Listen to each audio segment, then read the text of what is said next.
Good evening, ladies and gentlemen. Welcome to another 40 to Level 1. I am one of your hosts, Alistair Kennedy. Here with me, as always, the Twilight Princess, the former Twilight Princess of all games, the current Twilight Princess of YouTube, the former CEO of Xbox. There was another one getting added, but I can't remember what I said. Forgot. Anyway, It sounded like you were going to go into, you sounded like you were going into Jet Set Radio, though. Let me start again then. Fuck. So, here with me, as always, the former Twilight Princess of YouTube, the current...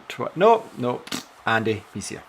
Done. Not doing another take. Andy is here, as always, yes. I'm here. I definitely last week said you were getting another title. You did. You need to go back and tell us what it was. I can't remember either. You sounded like at the beginning there you were going to go, Jet Set Radio! I should have. I would have been more excited if you did that. Yeah. Where's Jet Set Radio? Where's the new Jet Set Radio game? Where is this? Why have they not made one? Splatoon. It's a much better painting game. Splatoon is not. It's a much better It's a much better painting game. There's skating in it. Totally different. But the whole point in Jet Set was tagging stuff, so Splatoon's better. See if they can do a Jet Set Radio with Infamous Second Son's. That'd be much better. Gun mechanic, yeah. Give me that. So anyway, yes, we are back Tuesday night. We've got some topics to talk about tonight. We have got, to kick off the show, I think, the UK sales chart, Andy. We have also got surprising sales for Mortal Kombat 11. We have also got other things. What did I text you and tell you we were covering? We are so professional. Activision Blizzard Suck is the closer of the show. And we have one more. Oh, a surprise crossover with Monster Hunter Rise. That took me by surprise, but we'll talk first and foremost about the gaming charts, and then we'll talk about what we've been playing this week so far. So, Andy, what are the gaming charts for the UK this fine Tuesday evening in Scotia? So, Scotland. The UK sales chart for last week is an interesting one. So, number 10 was Mario 3D World and Bowser's Fury. Switch game. Number 9, Grand Theft Auto 5. I'll say here, I understand the swap at number 1, and it's obvious why it's at number 1. Okay. Number 9, Grand Theft Auto 5. It's always there. It's never going away. Maybe they'll bring GTA 5 to the Switch. Oh. They could, because it runs on PS3. 100% they could put it on Switch. I don't think Nintendo wants it on Switch. Is the reason why it's not there? I don't agree with that, because they had their own exclusive. They had GTA Chinatown Wars, and they had Grand Theft Auto, the original one, Game Boy Color version as well. So it's not like GTA has not been there. I think what the problem is they would want it with GTA Online, and Rockstar have went, yeah, we've shut those servers. This isn't going to be compatible with next gen and PC now, because it would have to run in PS3, Xbox 360 style servers with the graphic capabilities. What we can give you is the campaign. Nintendo's been like, no, we don't just want the campaign. But then again, it's up to Rockstar, isn't it? Like, if they want to release just the campaign, then they can. Nintendo can't say no. Yeah, I mean, like, if you look at, like, even games like Saints Row have had success on the Switch, like the ports of 3 and 4, like, GTA 5 would fucking clean up on the Switch. Like, you can't tell me that wouldn't make money. 100%. I know you're not saying that, but, like, Rockstar, like, they're just leaving money on the table there. Like, with GTA 5 I think they're not worried about money. I think money is one of the least of Rockstar's worries. Totally, but if you've got money... The most successful, especially, not just game... No, I know. The most successful multimedia product ever, highest selling ever. Totally, but it could be even more successful if it was on Switch. This is true, but I think the problem is GTA Online, like, they've got to figure out... I'm not sure. No one spoke to you. It's the fucking echo in the corner. So, like, I know. It's... GTA Online's, like... Is it going to sell as much if it's just last gen campaign? The answer's no. They need GTA Online on it. How's it going to work in Switch when those servers are shut? This isn't going to run on the next gen servers, because that's what they've moved to now. So this is the problem. Are they going to sell enough copies, or would they have to release like a £20 campaign only GTA 5 and make some money? I still think that even if you lose at £30 right campaign only, I still think that sells 5 million copies, so it's worth doing. Possibly. That's £150 million. But is it worth? Maths. putting all the resources into the port when you're clearly GTA Online is the way If you're it going. costs you £1 million and you can make 150 million off of it, I don't know fucking right. It's 150% profit. It's not going to cost very much. The game's already made. Like, all they need to do is port it. And £1 million is probably a lot of money to spend on a port. But can I just say, they sell time and I'm sick of GTA 5. I'm ready for 6. Like, I thought the online was cool, but it's like a beta version. It looks nicer now, sure, but it's still running off the mechanics from nearly 10 years ago, Andy. Nearly 10 years ago, because this came out in 2013. 2013. Now, see, in 2 years' time, this game will be 10 years old. It's still charting, though, so, like, I get it, but... Top 10 in the chart, man. Like, all what the time. fuck? I think the only time we've been shocked in the past few years in this show, between, obviously we've only been doing this for over a year now, but on the radio show, every week GTA 5, I think there was like 2-3 weeks when it completely dropped off the charts and we were like, what the fuck? For the first time Like, in it finally happened. 7 It's years. gone. And then it came back like 2 weeks later and it's never left since. Yep. You know. Crazy. Anyway, next up. GTA 5 is good. Play the campaign. Minecraft. Don't buy it just for online. Try that campaign.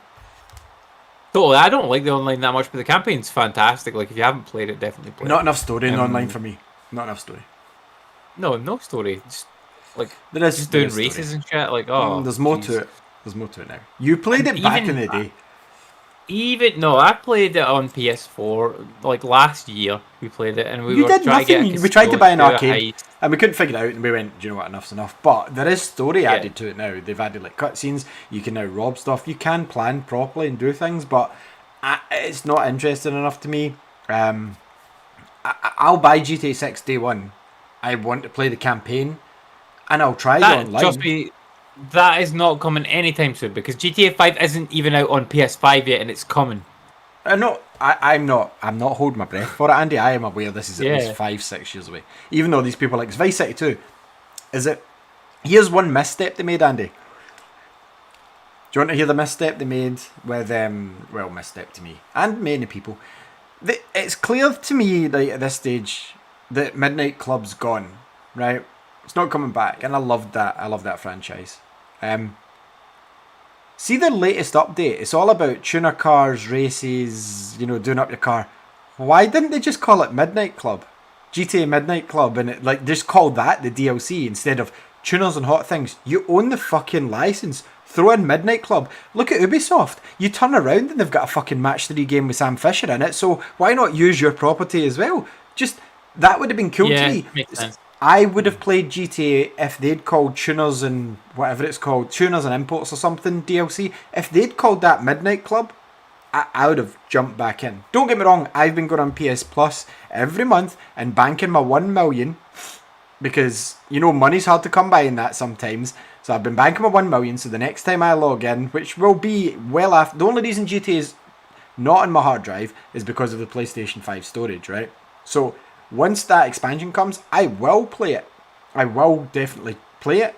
But at that point, am I going to need to get the PS5 version? Probably. So, I'm not talking about playing this in the next year. I'm talking about PS5 version. And they better make some significant changes other than adding a few extra wildlife. Because that's all they did in PS4.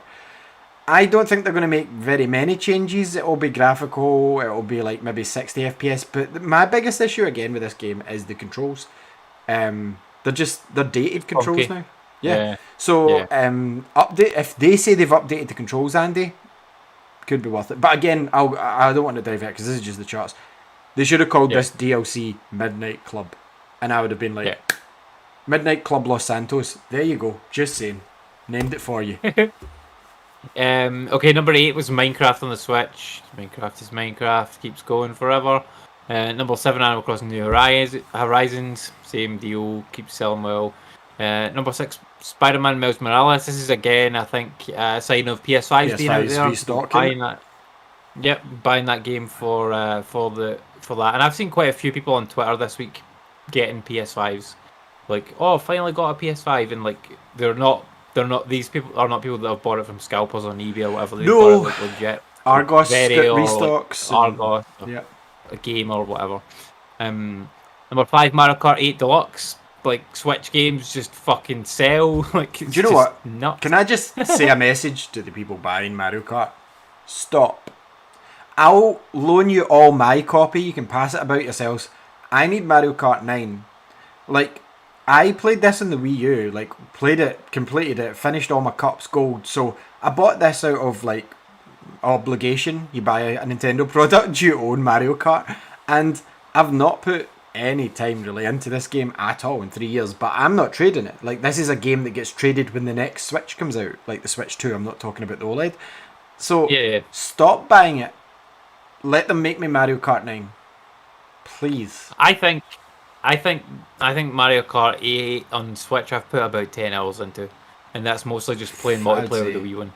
If even Like, 10 for me, man, because I've Yeah. finished all the tracks. I had the DLC and the season pass on the Wii U version, so the deluxe version isn't that deluxe to me, and the only real difference is the battle mode they added. The Battle mode, like, No. shit. Plus, the online setup on the Switch is worse than the Wii U. Like, the Wii U had this cool, like, it wasn't cool, but it was a world, and, like, you had your Mii's walking about, and you could talk to each other between races and slag, and, like, then you could play the game, but on the Switch, there's nothing. Like, nothing. Oh, it does still have that, but you can't talk in that. Yeah, in that room. no, but that's the point. There's nothing. I know! Yes. It doesn't even have Switch app support, which is still good. Yeah. Number 4, FIFA 21. I think that's on a sale this week somewhere. It is. Because the new one's about to come out. I think Game Correct. Edit on a big sale. It's on sale everywhere just now. Like, I seen it in Tesco's last night for $8.99. Yeah, so it's like a tenner, so obviously it's going to jump up. And people are still kind of high on the Euros, and there's the Olympic football going on just now, and the Premier League's starting in like 2 weeks' time, so this football's still hot. And do you know what? FIFA Everyone's walking about in this town with their Scotland tops because they went from 70 when I bought it down to 30, and the other top I'm seeing a lot of is the old Man United top with the chevre, because obviously they've got a new sponsor in TeamViewer, and everybody in Air is walking about with a Sports Direct purchased chevre Man United top because they're clearly down to £10-20. You know what though? Like, that's a legit way to like buy your football clothes, because they do discount them like after a year or two, just to clear them out to get the new ones in. And like, you don't want last year's strip. 100% you do. Like, I would happily buy last year's strip for £10-20. 100%. But Kilmarnock strips are only priced at 50p. They pay you to take it. I actually looked. They're £45 for the new season strip. Why? It's like a boys' club. It's ridiculous. Anyway, move along. Well, I mean, some Premier League tops are like £100. But they're proper football teams. Sorry, what league are you in now? What division is it you're in? It's Scottish Church. Just above pub leagues. Pretty much. We'll see how it goes. Anyway, number 3, Ratchet and Clank Rift Apart. Still the new hotness. Again, only game on PS5. there are bundles out there with Ratchet and PS5, so that's probably helping as well because it's going with the console. I know I think it was Very had that bundle. They did. Yeah. Good game. Number 2, number 2, Legend of Zelda Skyward Sword HD. Still riding high. Yeah. And number 1, F1 2021. Is that new this week? No, because that's last year's that went on sale because the next ones are due out, and Lewis Hamilton. No. This is the new one. It came out last week. Week. Apologies, but it says last week it was last week it was number 2, and this week it's number 1. So it's actually 2022. The other way about. It's actually 2022. Yeah, so F1 names their game differently. They name it like the year it comes out, and which not is like ridiculous because you're going to be playing it for the next. Well, totally, but I think it's because of the way that the F1 season works. Because, like, I think the F1 season finishes in 2021. I don't know. I don't really follow F1. Sorry, F1 just finished, and like Lewis Hamilton won. So I understand, and like everybody went crazy for F1 last year.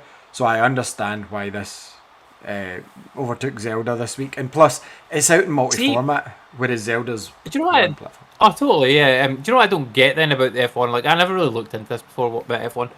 Why the fuck doesn't they bring it out just like before the season begins? Doesn't make sense. Understood this.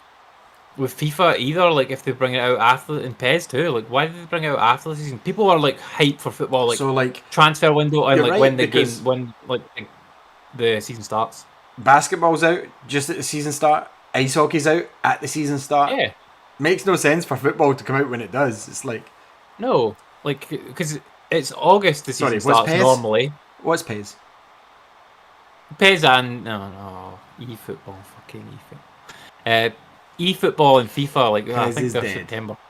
PES PES dead, dead. baby. PES dead. But like the Premier League starts in 2 weeks, so they're 2 weeks late in getting the game out. Like, it's close enough. It's not as bad as it should be F1 out at the end now. of the It should be out season. right now. It's not as bad as being at the end of the season, because like usually with the Oh, hockey, totally. Yeah. mid season, the ice hockey game slashes, and for the first year ever last year, if you are a listener of the show, you'll remember You waited. for the first time ever. First time ever. And do you know what? It was worth it, because I genuinely don't put enough time into the hockey game anymore. It's weird with this. It's comfort food, No, I think. Like it's nothing to do with that. It's that no. I can't get any better. I'm not saying I'm the best at it. I can't get any better. I'm at the peak of how good I'm going to be at the hockey. They don't change enough. Whereas seeing my basketball game, every year they tweak just enough that I have to relearn stuff. The ice hockey has been the same game since 2010 on the PS2. So 10 years of the same game. Like, I can score the same. I can pass the same. The camera's the same.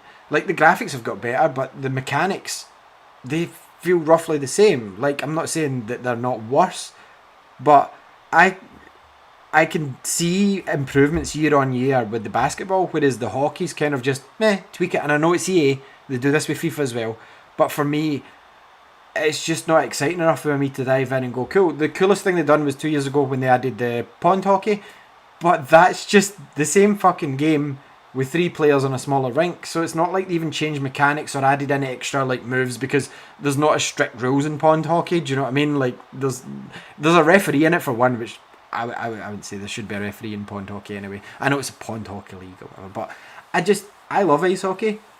It's just very difficult to watch being a Maple Leafs fan. I mean, it's easier watching being a Maple Leafs fan than it is following England football team, because I mean, even the Maple Leafs have won a Stanley Cup, within the last so many. Like, it was the year before that England won a major trophy, so it's been even longer to be an England supporter. So Toronto is difficult to follow, and even though I say I've got a second team in the Anaheim Ducks, I can't sink my heart. No, first time you were right. You were right the first time. What's that? The Mighty Ducks. No, the official name in the NHL is the Anaheim Ducks. So like, they used to be the Mighty Ducks of Anaheim, but then they got sold by Disney. So like, Disney made that team just to promote the movie, didn't they?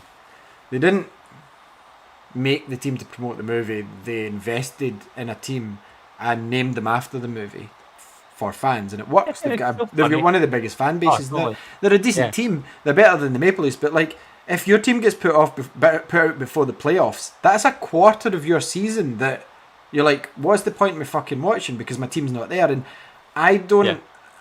I like sports, but I'm very like, that's my team, I watch them. If they're out, I don't see the point in watching the sport. In my mind, I'll maybe watch the final, like in the basketball. But see, once like the Raptors are out in basketball, I'm done for the year. I'm out of basketball. Like, I stop playing the game. So, so ice hockey, back to that. Very difficult for me to continually play that game when I don't feel big enough changes. Like, this controlling your stick with the right analog stick has never felt good, and adding a different skill to it, it's like, there's only so many skills. It's a fucking stick on ice with a puck. Left, right, shoot, slap shot, pass. It's exciting to watch. It's boring to play. Yeah. I think I've been the same as well though. Like, I've barely played PES the last probably 3 years. You're right, now. yeah, you've kind of wound down. I'm going to get another apple just in 2 seconds. I'm listening. Yeah, no worries. Like, a lot of it's just been kind of moving away from like that type of game, because that, like, playing that game is like, I would typically sit and play PES nightly at times in the past, like say 5, maybe longer, let's say like 5 to 10 years ago. Like, I would play PES like every day, like whatever version it was. At least one game, but usually like 4 or 5 games, just like to wind down at night, play a few games of PES, go to bed. That would be like nightly ritual. And like I think I just have access to so many games now that I've got so many options that I'm like, oh, I could play a game of PES and I know exactly what it's going to be like, or I could play something that could give me some kind of new experience. Fire pit, nice. You're right, and also what I will say about when I first met you, you were very much a PES gamer. You didn't like explore, like you're even more into indies than I would say I am these days. I think the show's kind of broadened your mind a lot to different games, and it's definitely like got me and you for the past like 9 years totally on the pulse of video games, more so than I know I was kind of always fanatic about it. On the you sound like a rapper. You sound like a rapper from like the West Side or something. On the pulse of the video game. You know what I mean? You know what I mean? We know. I know exactly. No, you're not wrong. It's just the way you said it was funny. Sorry, but like it's even the same for me. Like more so, like I would like daily video game news, daily talking to Andy. Like you think the show's just that? Me and Andy will actually talk video games most of the time when we're not like physically busy at work, and like it's non-stop. Like we talk about other things as well. Of course we do. We've got other stuff going on in our lives, but like video games is the center of what we chat about. Like, and it gets bigger and bigger all the time. Like I never find a point where I'm like, I'm done with games. My biggest problem is having time to game more. Like that's the only problem I come up with video games. So it's not a love that's going to go away. And like the more we look into it, the more we're like, oh, look at this cool game. And then you're talking about, and sometimes I forget, like even talking with friends like Fraser, even Davis and that, they're not quite on that like forefront of like what's happening. And you'll be talking about stuff that they'll start talking about stuff weeks after you've known about it, and you'll be like, isn't that old news? And you forget that not everybody's on top of things as much as that. And I'm not saying we're organised or anything like that. That's not what I mean. I just mean our interest level since the start of the show has continually went like this. Like it's not at any point wavered. There's quiet months, but it's not wavered. It's just like the only problem is we need more news. We need more video game stuff. Like this is the thing with this hobby. Me and Andy are full blown addicts. Like we would sprinkle video games in the context. Agree. Yeah, and it's like a case of we need more. Like do E3 twice, fuckers. Like that's the sort of that's at the stage we're at. It's like, okay, E3's done. I need more. When's the game show? When's the video game awards? Like, come on. So yeah, it's kind of difficult sometimes when you even just people at work who have even less an interest than our like group chats with friends, and they're just casual gamers, and you're like, oh, surely it's this and this, and like, oh, really? Is that how you do it? And I'm like, you didn't, people, this isn't common knowledge. Like it's weird, it's just strange to me, but it's when I've never had any other hobby in my life that I'm this into ever, and I've never faltered in 31 years now, because it was 5 when I started and I'm 36 now, so 31 years I've had a hobby that's never left. There's been times when I've played less video games, like you go through your 20s and sometimes you go through nights out and stuff, but the minute you're hungover, the first thing you do is turn your console on. Mate, I used to go out drinking and then come home, play the console, virtual tennis or something. Yeah, I remember one night me and my mate were out drinking, and we'd been drinking Blue Wickeds because I'd got them free from work. And like, I don't drink Blue Wicked, and he didn't drink Blue Wicked, but they were free, so we drank them. And we drank all these Blue Wickeds, and then he was coming back to mine after going to the nightclub to play Tomb Raider Anniversary on the Wii. I've got better. Like, we won't share too many stories. This one's a wee bit more risky. I used to be a chef. I skipped out the risky part. Mine's the whole story basically. So there was a waitress that was decided. I'll put it carefully. She came to mine for a drink after the club. Right. I didn't know her name. She worked with me. She basically followed me and my friend. It was actually my flatmate's younger brother, Struan, you know Struan. And we walked back and I was like, mate, the PS3 is phenomenal. And I just got Virtua Tennis 3. I was like, you need to play me. And he's like, championship? I goes, championship. All along. This girl was coming back for a drink. So this waitress didn't get her drink until me and Struan had played. And this is like 3:30, 4 in the morning. An entire series. And I'm not talking about one game, one set, one match. I'm talking about we played through an entire bracket of tennis tournament at my house. That's how into video games I am. So That's funny. She got a drink. She got a drink in there. She got a drink in then. Yeah. Virtua Tennis. You're a good host. I was a very That's a good game. Virtua Tennis 3 was good. Game. World Tour was not, Yeah. but Virtua Tennis 3 was good. Oh. So we enjoyed it. We really enjoyed the drinks. Yeah. Oh my god. I think we should move on from that. Yeah, what's wrong? Okay, we're not promoting the casual drinking, ladies and gentlemen. I mean, do what you want. Yeah, do what you want. Be safe. Okay, so do you want to talk about what we played, or do you want to talk about a news story? We're on a roll. Have you played that much? I've played like 2 or 3 games, man. Played one game. I haven't played Zelda. So let's roll on with another news story, Andy. Let's talk about collabs. Collabs, okay, yeah. So this has actually interested me. So like, I don't have any interest in Monster Hunter Rise, but Monster Hunter Rise is doing a fucking bizarre collab with Okami out of nowhere. Okami is becoming like a pet in Monster Hunter Rise on July 30th. So in Monster Hunter, you can get a cat and a dog, 2 cats, 2 dogs, whatever, and your dogs fight alongside you. You can ride them and like a horse. And Okami, if anyone's not played it, it's a game that's basically you play as a wolf god, who in the game's more like Zelda. I've never finished it. I had it on the Wii and it had motion controls and stuff. You get it on Switch, pick it up, maybe might enjoy it. It's not out of nowhere really. There's been rumblings of Okami 2 for a while, and it got re-released like last few years. Plus, yeah, it wasn't that long ago. Yeah, plus it's owned by Capcom. That's what I was going to say. It's a Capcom game, and it makes sense. Yeah. They're like, how cool would it be to ride the fucking wolf god Okami?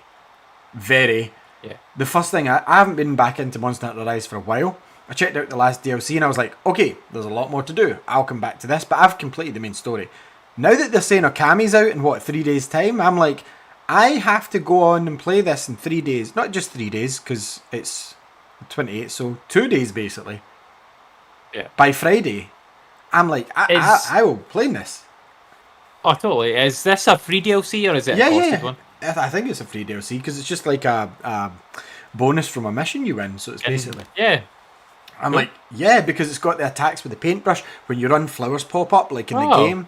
Like, that's cool as fuck. Watch the wee video if you want, and I'll gush some more. So like, in the game, obviously, like I said, I think they're called Palaminos, and they're like your trusted companion. There was always the cats in Monster Hunter Rise, in Monster Hunter, they're like the chefs and stuff at the restaurants, but the dogs were a new addition, and like they're really handy to have, and like you can choose to have 2 of them. I don't know if you have 2 Okamis or 1, but having Okami, like, that's a cool crossover. And when you think of all Capcom games, like Capcom do a lot of zombie games. They've got Resident Evil, they've got Dead Rising. You know, like, I know that's 2, so it's not a lot, but like that's what I think of when I think Capcom or Street Fighter. How are you going to cross any of them over to Monster Hunter? You can't.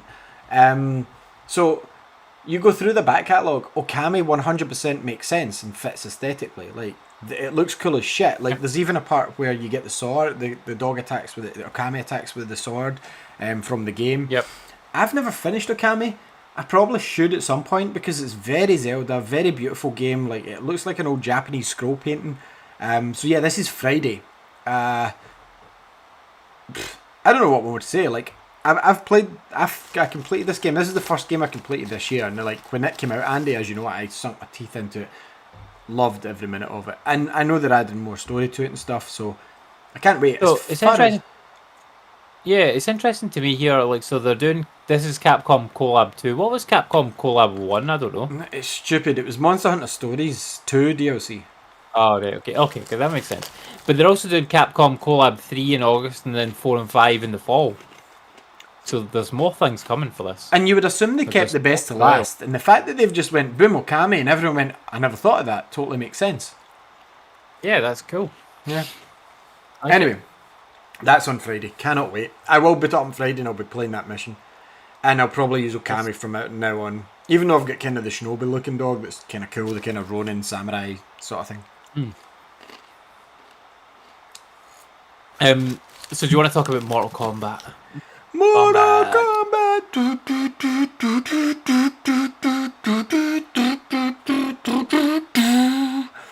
Yes. So, Mortal Kombat came out with some surprising figures this week. Now, see, to me, in my head, you've got your top tier fighting games. Like when you imagine fighters, you got Street Fighter has to be up the top. Street Fighter. Below Street Fighter, you've maybe got like Tekken, a few of the Japanese like BlazBlue and things like that thrown in.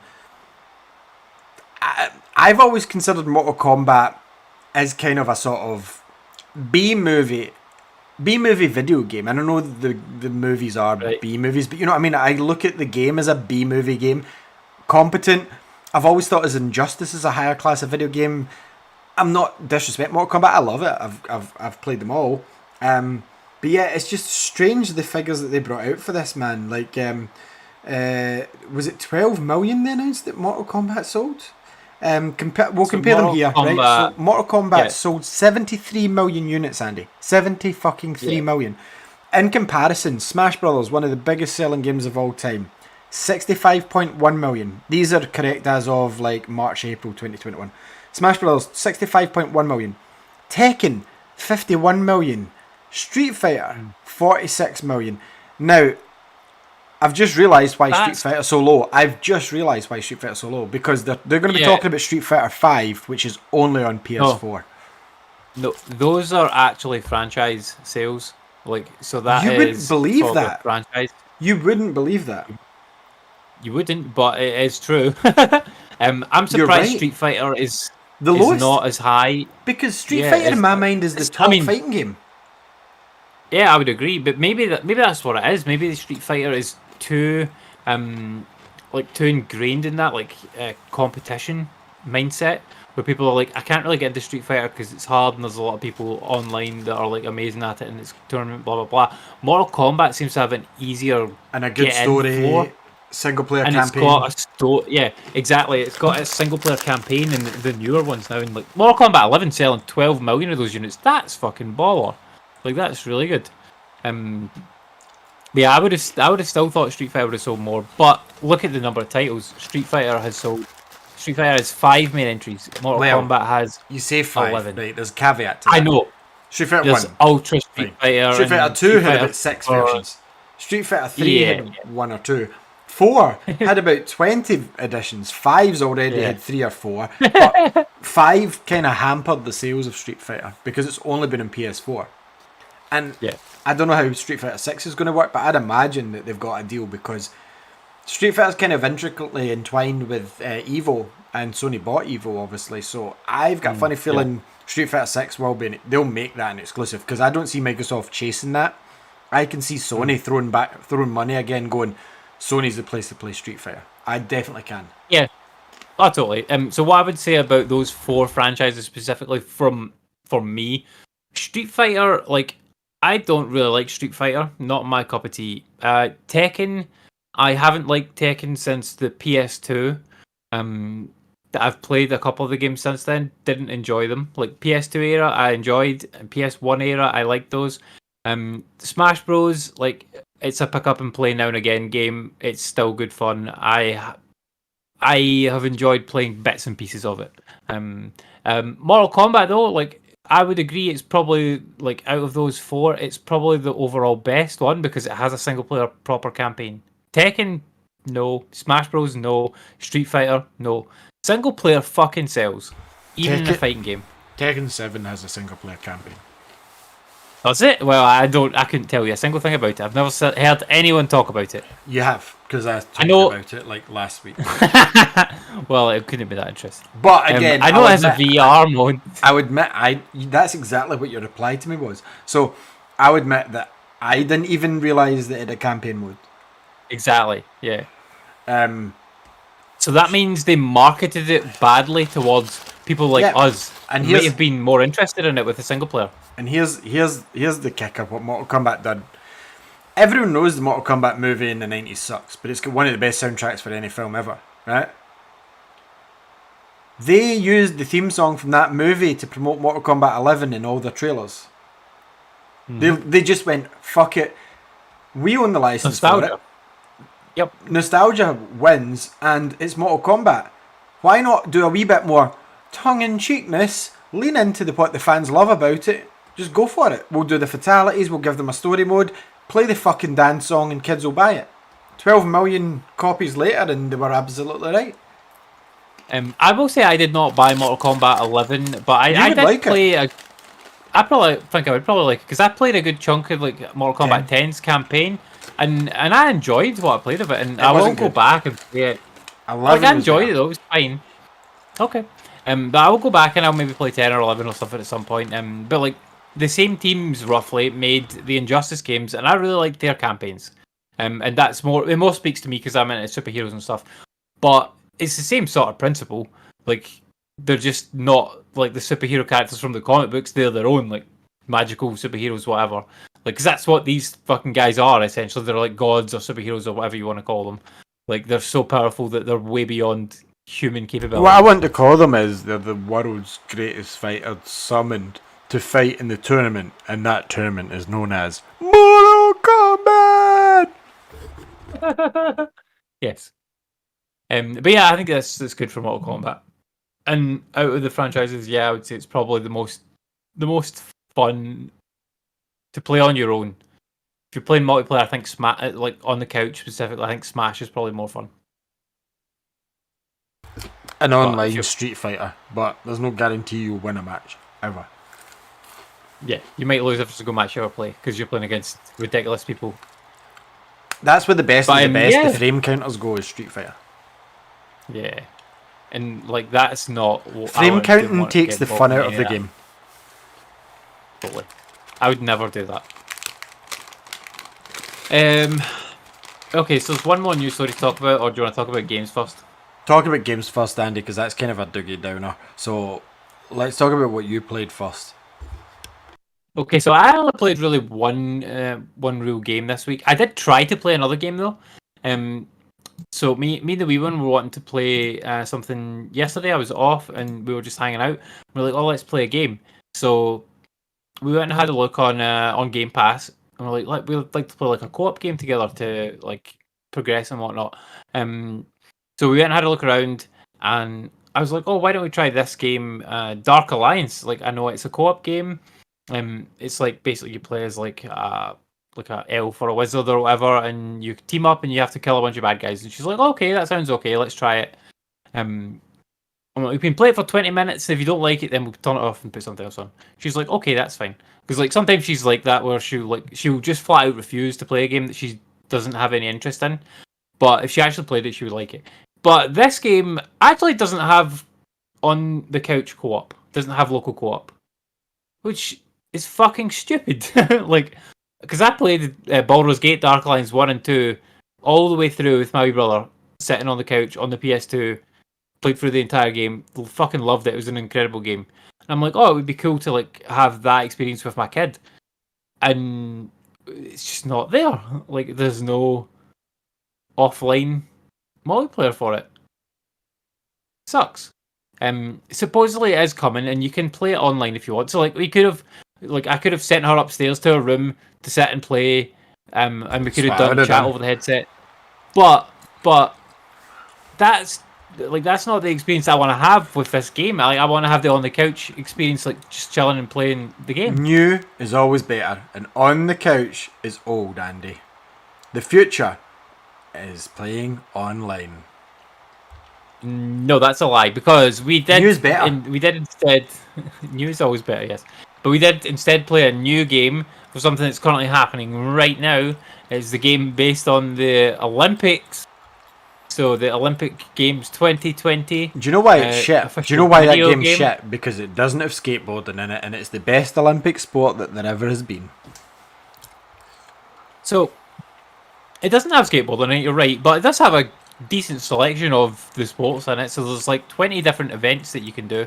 Not skateboarding though. Everything but skateboarding, because they don't want to accept it.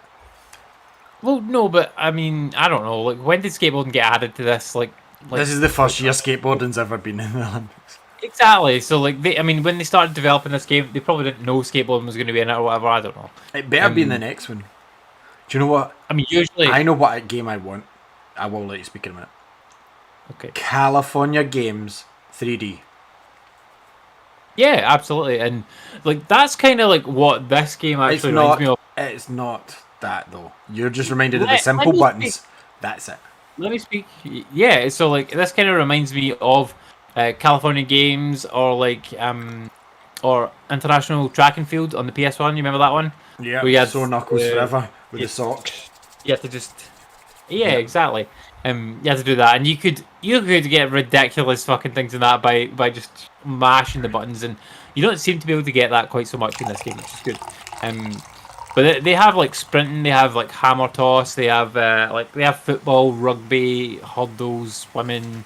They have BMX bikes in it. No skateboard. They have a BMX bike, which I don't believe is in it this year.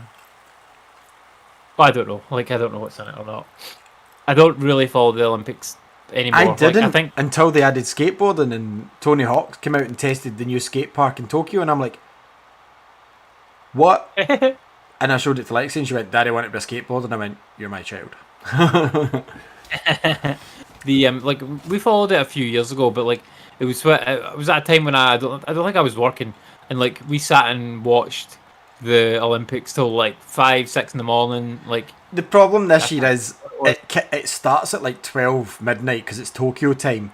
So like usually it would be like it would start late evening to the early morning, or it would start afternoon, to late night if it was in Europe. But like because it's Tokyo, there's no way, unless you're off and you don't have children, you could stay up and watch them all live, because like your events are going into 5-6 in the morning. Do you know what I mean? So yeah. I mean, I can't even remember which one it was. It was the one where Michael Phelps was winning a lot. Was the one that we watched. That we watched so much of the Olympics.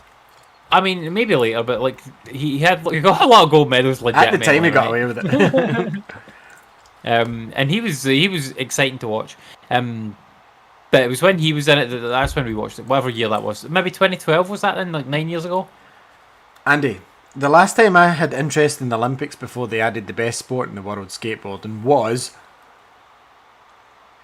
1992, when they had the Barcelona Olympics, and it went Barcelona, and like they had the wee mascot that was the wee dog thing, and I had the game on the Master System 2, and it was better than International Track and Field.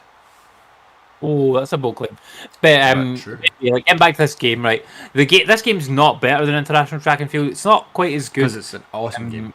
Ruined many a controller when I was younger with the old 100%. But like I would imagine that if we went back and played that game now, it would be shit, right? I will never play it. I won't ever play again. I might buy it again just to have it, right? But I would never play it again. But I think this game, I expected it to be worse, and it's actually all right.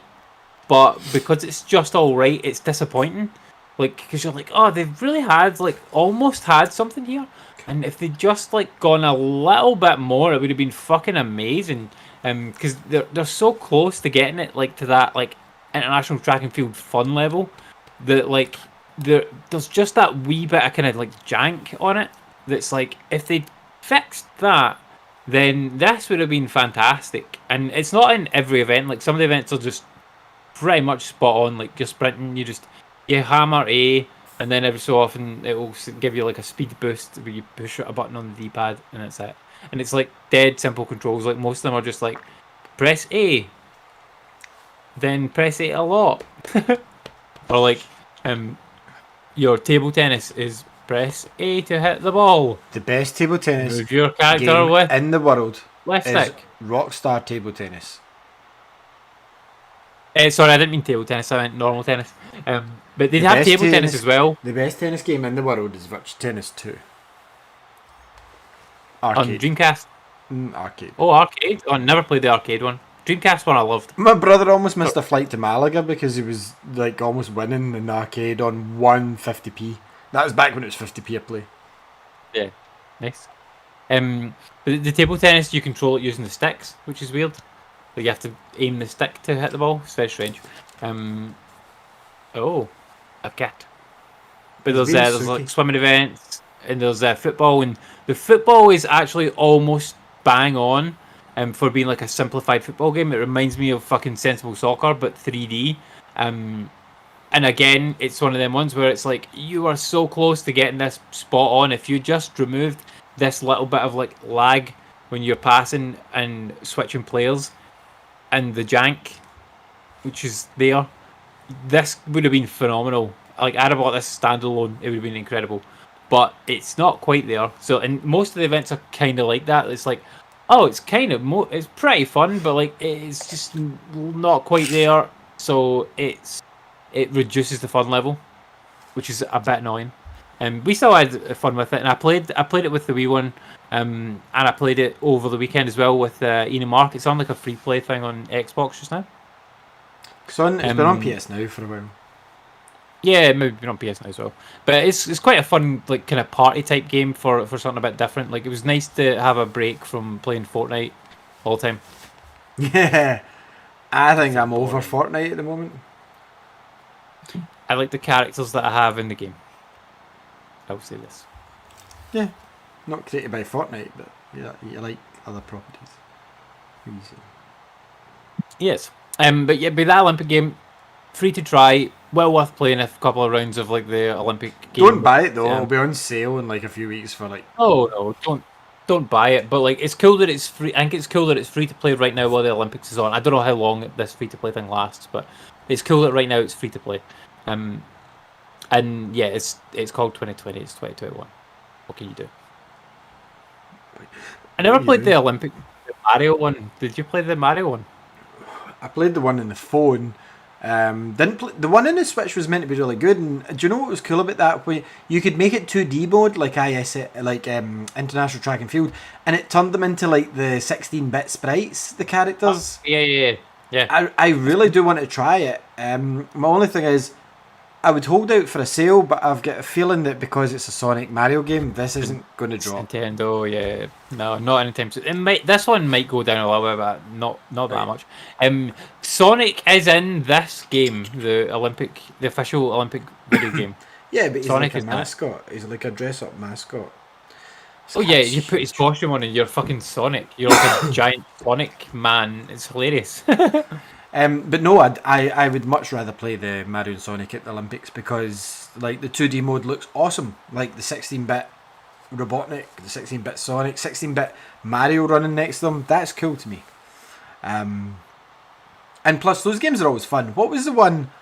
I'm sure there was a game that my original DS, not DS, my first DS Lite, I ended up having to get rid of because I was doing that much. What was it called? Was it Mario and Sonic at Olympics? We had to do that with like the thing to make them run. It was on DS, yeah.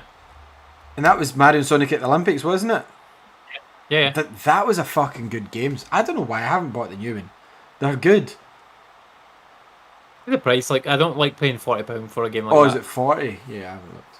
It's full price, like 'cause it's Mario and Sonic. Yeah, this is a game that's a flash in the pan. You're not playing it every week. Like, I prefer games that are like Fable, Mass Effect, Final Fantasy, even Forza. You're playing for months, years. NBA. Do you know what I mean? Like, say what I like about my NBA game. I play it for a full year, on and off. Yeah.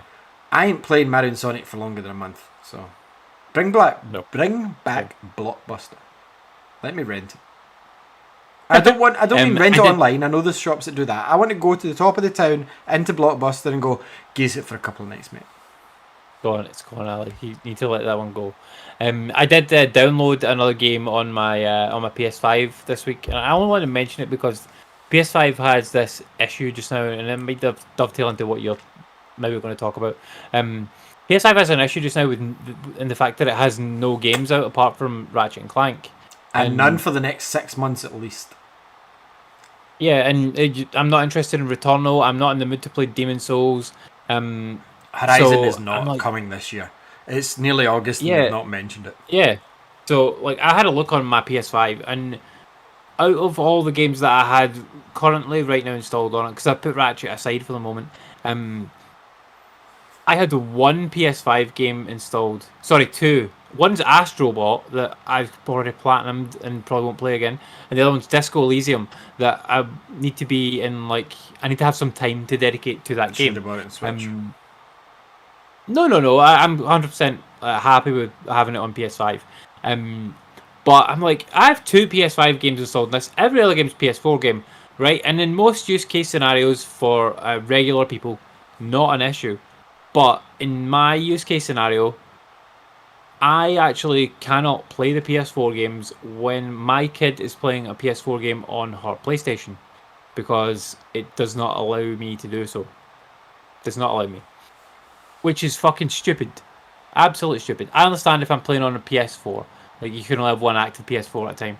But come on, it's a fucking totally different console. I should be able to play the PS5 game while a PS4 games are getting played. A PS4 game on my PS5 while a PS4 game's getting played on a PS4. That is totally stupid to me. So I'm like, because my woman's been away on holiday the last few weeks, so like I haven't had to deal with this. And obviously, like normally she's at school, going to bed. Do you know how I'll deal with it? Lexi will be getting her own PSN the minute she says, "I have been playing this by myself." Before I said, "Do you want to go with this?" The minute she says that, here's your PSN. Problem solved for me going forward. See when Leo goes, "Dad, I was playing this today," I'm like, "Get off my profile. Here's your own. Start there." So she has it, but the problem with PlayStation has with this is that when you create a membership for them, if you put their correct date of birth in, it locks them out of everything, basically. That's fine. Locks them out of everything. That's fine. So they can't. You want to play games on my console? Buy your own games. But anyway, so if I want her to play whatever games that she wants to play, right? Which 99%, in fact, all of them are totally suitable for her age group. Like I check them all before, like she plays anyway. So, we know all the games, basically. Not all the games, but we know all the games that are like going to be played. So she was playing. I think she was playing. Yeah, she was playing Kingdom Hearts, and I'm like, awesome. Like I'm not going to discourage her from playing Kingdom Hearts at all. Go ahead, play whatever you want with that. Because I love Kingdom Hearts, especially like she's starting at Kingdom Hearts 1. I like Kingdom Hearts 1. Excellent game. Kingdom Hearts 2, also excellent game. Kingdom Hearts 2, okay game. Kingdom Hearts 3 never happened. But anyway, so she wants to play that. She wanted to play that, right? So I'm like, okay, well, I'm gonna go play the PS5. I'm like, give me a shout if you need a hand with anything, like. Because that's a single player game. I kind of want her just to go through it on her own and have her own. Give me a shout if you need a hand. Yeah, and she did. She had to. She's not the best at games, right? She needs help sometimes. From you, she tries, but she needs help. Oh yeah. Bethany, see if you look left. The waterfall graphics at this section are. I did actually have to. I mean, there is a waterfall in the very beginning of Kingdom Hearts 1. I know, at the island. I love that island. Yeah, and you do have to go to the left of it into like a secret little bit to get mushrooms. You do. I like it most because Tidus is there on the beach. And Waka Waka. Waka Waka.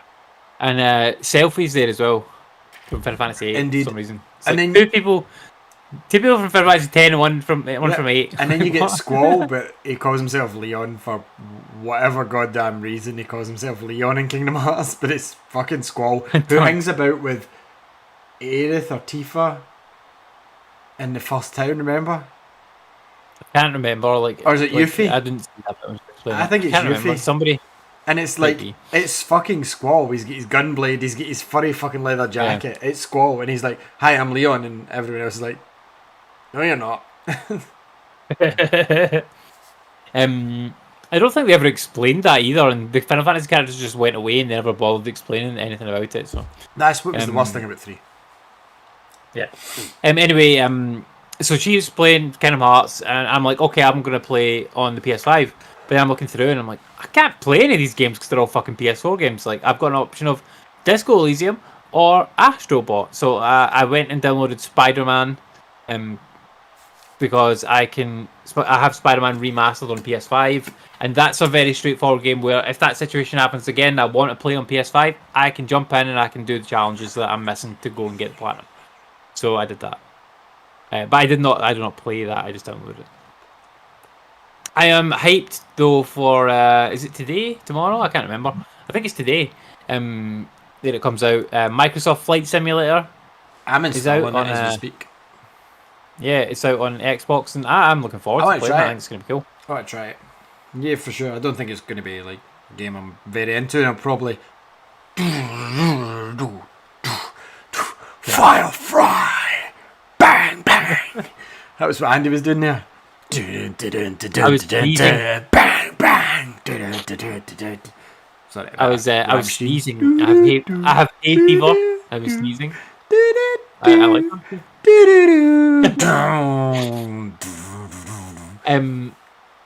I'm going to play that. What do you think you'll crash into first? Your house. You don't know my postcode. Haha! I No, do. actually, you do. Of course I do. I'm like, I have a postcard on my fridge from Ali. Do you knows my actually? postcard. Where Like does from it? the wedding. It was from the wedding. It's not like it's a thank you card, I think, but it looks like a postcard. Yeah. But it's like a picture of like the wedding party. That was to your old house though. Oh, okay. So maybe you couldn't find my new house. I Aha. could, because I've sent stuff to your house from online, and I've like you. Fuck. Anyway, but yeah, so PS5, I had to download the game to play it. It was Spider-Man, didn't play it. But I'm now set up now. If I want to play a PS5 game, I have one installed. why I did can you go jump from in and Flight out of. Simulator back to what you've already said? Oh yeah, I forgot I was talking about Flight Simulator. Flight Simulator, I forgot about that. I'm like Andy's so- went back in time. What do you think you'll crash into first? You're not going to crash You've into my house. literally just asked me this. No, but what? No, but actually, you were joking. Sure. I think I will crash into the ground first. The ground, Well, clearly. or the airport fence. Do The you know, airport fence. I'm not overly excited about it. What I want to do is put on the arcade controls, because they've added arcade controls, because I'm not into controlling every fucking instrument. What I want to do is Absolutely not. push A to take off, like fly lower, and I want to see how cool it is to fly over like Glasgow, like fly over Toronto, maybe Niagara Falls, maybe fly to Italy, see how close I can get to where Tasha's grandparents stay, see if I can see Disneyland. I want to do that sort of stuff. Fly over Japan. Russia. I want to see what they've got there in the map. Area 51. I want to go there. But you know what I mean? Like I'm not going to be playing this in 3 weeks' time. No, me neither. I It's think too it's big. Like It's like 100 100. It's 100 plus gig. Yeah. Which I think it needs to be to put all the shit. It's a full map of the fucking world, basically. Like, it's nuts. What I want to do is I want to like play it like you're talking about, like in kind of like a tour mode where I just go and fly over places that are interesting to me for whatever. Yeah. But I think I would like to as well, like try it in like the like hardcore mode. And You really see need if a I could keyboard just for do that, it. don't you? Though, like a controller's going to be too much. Oh. Like it's going to be worse than Skyward Sword. Hold LB and swipe the right analog stick. It's going to be hold right trigger, and you've got 20 different options from the right analog stick. Hold LB, you've got, because it's all like lower flight pressure, fuel. Fuck that, no. Like you play, Yeah. you don't play. I consoles think to it'd play be no, but I think it'd be interesting to do that and like see if I could get it to take off that. Yeah, not for me. just one time. I think the way to do it is a joystick. Yeah, totally. Like a yoke and stuff. A what? Like going, a yoke. You're a yoke. Aha! No, but that's all I played. What did you play? I'm gonna get some apple juice and tell you. It's not apple juice. He's drinking ginger beer. But yeah, Flight Sim I'm looking forward to. I didn't play any more of that Last Stop game. I thought I might have, but I never went back to it yet. I will do though, because Game Pass. Game Pass is just... It's too good, man. It's too good. And this is Microsoft's first kind of big game of their, like, 6 months of big games every month now. Flight Sim's the first Yeah, one. this is the first game. I love how they've done that. This is basically like Switch Year 1, is what they're doing. Well, how we felt about the Switch Year 1, it was like one quality game every month. And the Switch Year 1 did have that before the shovelware joined, but you get a successful console, shovelware is not far behind these days. So what I played was a bunch of racing games, Andy. I've just been really in a race mood recently.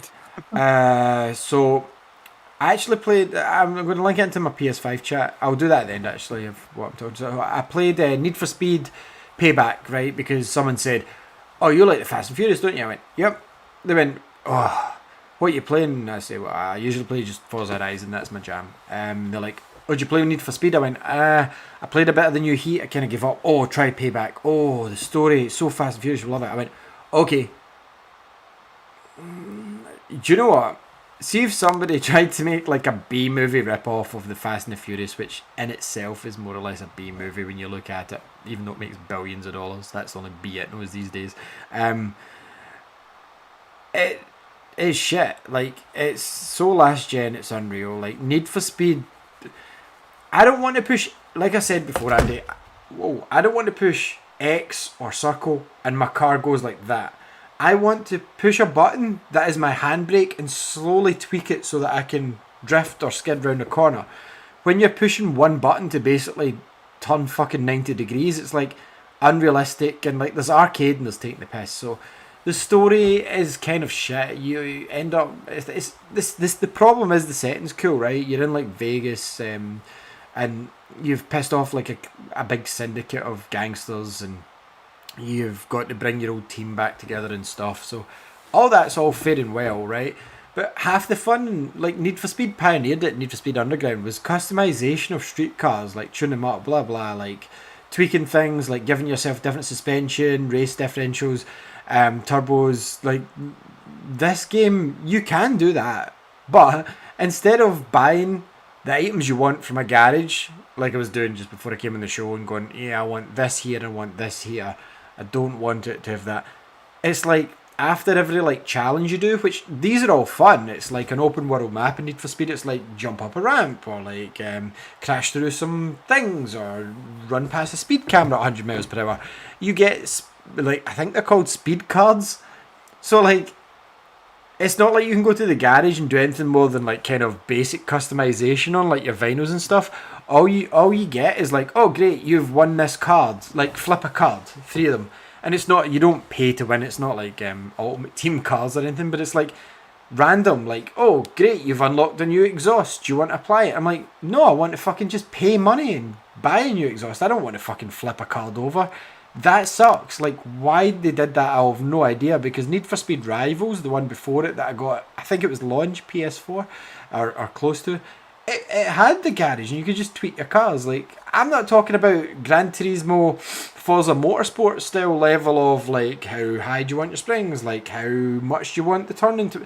I'm just talking about, let me change my rims, let me change my turbo, let me change like my drive shaft, like the basics of the car, but just give me the options, as in like drift, race, rally. That's all I want. And like, let the car handle away a rally car well if I put it on. Let the car drift easier if I put drift on. Don't give me a fucking card and say, oh great, you've won springs. Well, I just wanted more nitro, but cool. So yeah, Need for Speed Payback, it's getting deleted the minute I'm off this show because it sucks. Yeah. I just don't think Need for Speed's got it this generation. I know there's technically not been a next gen one out, but I mean, like, I'm talking about, I'm just catching up on last gen ones, like PS4, Xbox One. They're not fucking good. I mean, I think Horizon is just, like, Horizon's even overtook Motorsport, arguably, as the king of Forza. Like, they're the main Forza game that everyone talks about now. Like, Forza Horizon 5 is one of my most anticipated games this year, because I like Forza Horizon 4, but we'll talk about that in a minute. But anyway, Need for Speed Payback, it's on EA Access.